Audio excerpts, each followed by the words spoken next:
Viðbrögð við niðurstöðu Hæstaréttar hafa ekki látið á sér standa í dag. Ríkisstjórnin fagnar henni í yfirlýsingu sem send var fjölmiðlum. Lögmenn kröfuhafa vildu hins vegar ekki tjá sig hana, en síðdegis barst þó yfirlýsing frá hópi 70 erlendra kröfuhafa.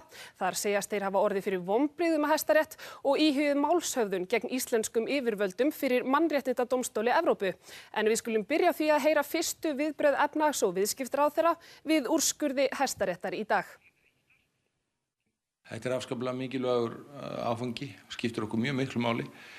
Það greinilegt að svo ákvörðun sem var tekin 2008 með neyðarlögunum, hún var skynsamleg, hún var réttlætanleg og hún var í samræmi við grundvallarreglur stjórnskipunar hennar. Árni segir enn fremur að nú sé staðfest að lögin hafi ekki brotið á rétti erlendra kröfuhafa með nokkrum hætti. Þetta afskaplega mikilvægt líka til þess að við getum borið höfuðið hátt yfir því sem gerðist með neyðarlögunum og getum sagt full sjálfstrausts að neyðarlögin brutu ekki rétt á útlendingum með nokkrum hætti.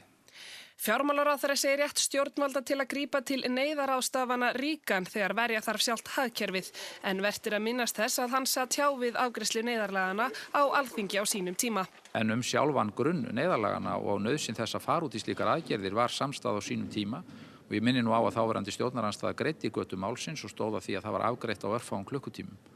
70 almennir kröfuhafar í þrotabú Landsbankans íhuga málshöfðun gegn íslenskum yfirvöldum fyrir Mannréttindadómstóli Evrópu eftir úrskurðin í dag.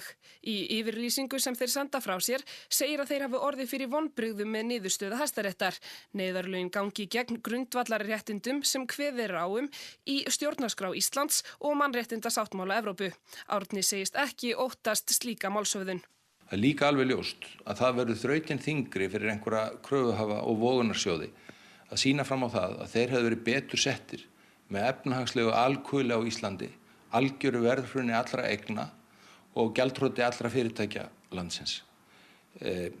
Það er ekki auðvelt mál að vinna. Ég kvíði ekkert niðurstöðu í því máli.